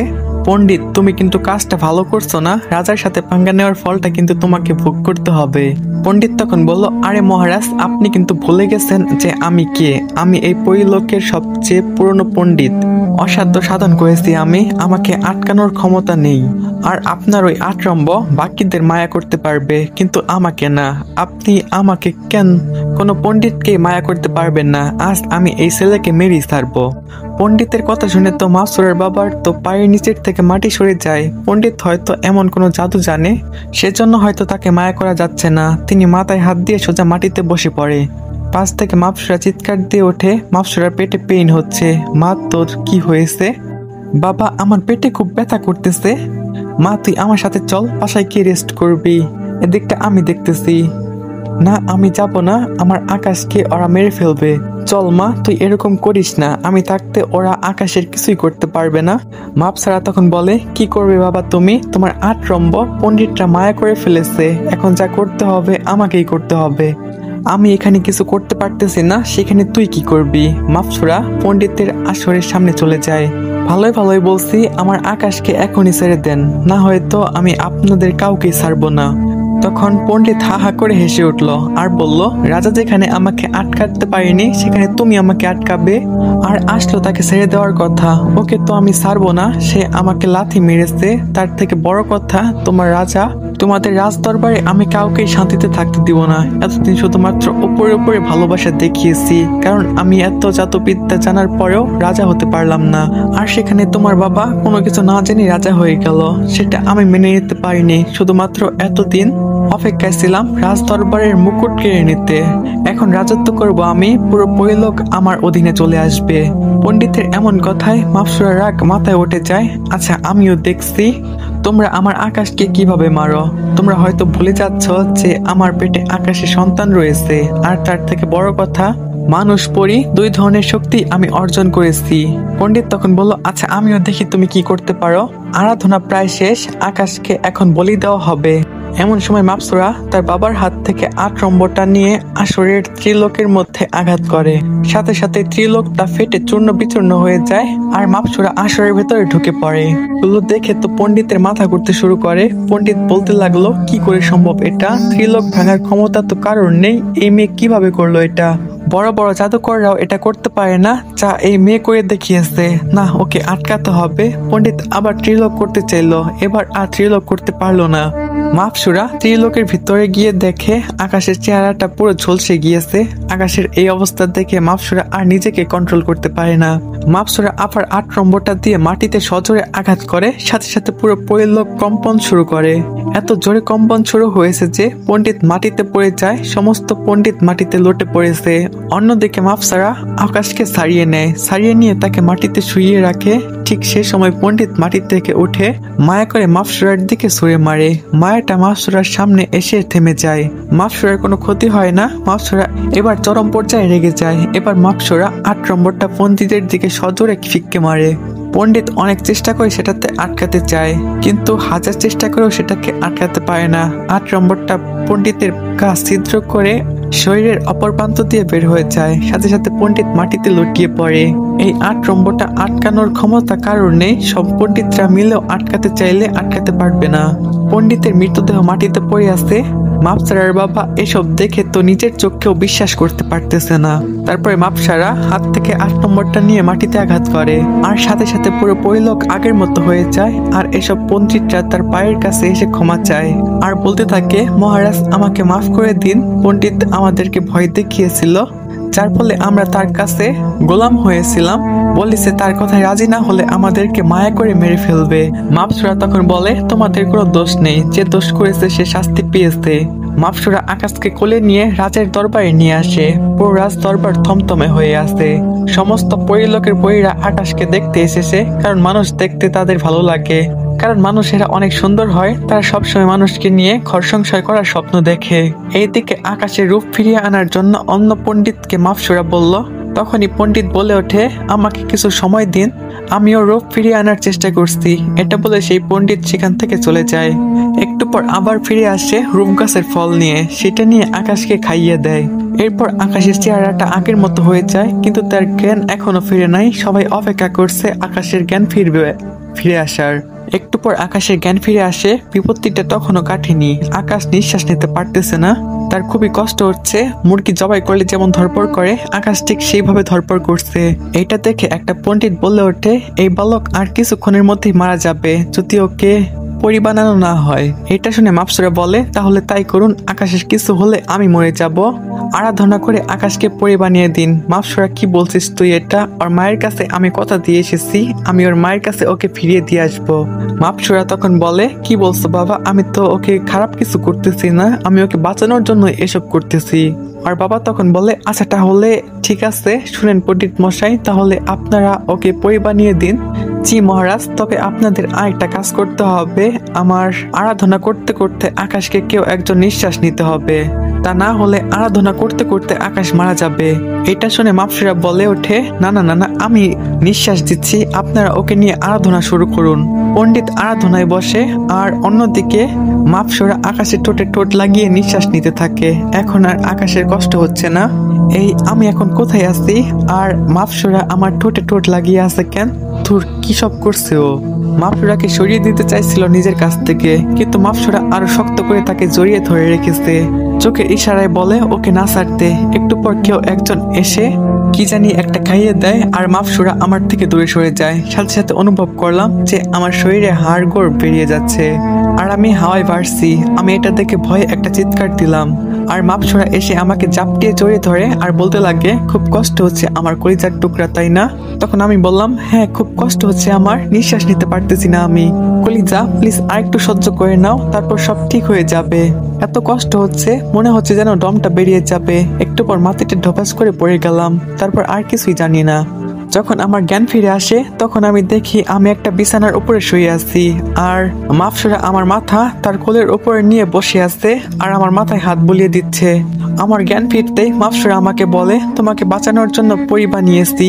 আর কে বলেছে তুমি পৃথিবীতে যেতে পারবে না? তুমি সব পারবে।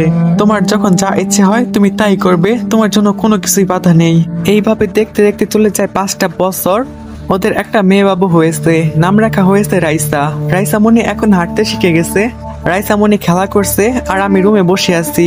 আর মাফসুরা পরিলোকে কাজের জন্য গিয়েছে, কিছুক্ষণের মধ্যে চলে আসবে। একটু পর মাফসুরা চলে আসে, এসে রুমে ঢুকে বলে, রাইসা কই? তখন আমি বললাম, মায়ের সাথে খেলা করছে। তো তুমি ঘরে বসে কি করছো? কিছু করছিলাম না, তবে ভেবেছিলাম যে তুমি আসলে তোমার সাথে খেলা করব। মাফসুরা তখন বলে, চা শয়তান, একদম উল্টাপাল্টা কিছু বলবা না তুমি। কিসের উল্টাপাল্টা? হ্যাঁ, এটা বলে ওকে কাছে টেনে নিয়ে আসলাম। তাকে এতটা কাছে নিয়ে এসেছি যে তার নিঃশ্বাস পর্যন্ত শুনতে পারছি, আর সে কেমন যেন চুপসে আছে। সে বলল, প্লিজ দুষ্টুমি করো না, কখন জানি আবার বাবু চলে আসে। আমি বললাম, বাবু আসবে না, সে আমার মায়ের সাথে খেলা করছে, আর আমি তোমার সাথে খেলা করব। ও বলল, এই তুমি এসব কি বলছো? তুমি কি লজ্জা শরম বিক্রি করে কটকটি খেয়েছো নাকি? এসব কথা লিসেনাররা শুনছে তো, ওদের তো কান আছে, তো ওরা শুনবে না? আর ওরা শুনলে শুনুক। মাফসুরা তখন বলে, তোমার আসলে লজ্জা শরম নেই? আমি তখন বললাম, না নেই, সরো, এখন আমি তোমাকে আদর করব। এটা বলে মাফসুরাকে আদর করতে শুরু করলাম। প্রিয় লিসেনাররা, মাফসুরা আর আকাশের গল্পটা আপনাদের কাছে কেমন লেগেছে সেটা কমেন্ট বক্সে জানিয়ে দিবেন।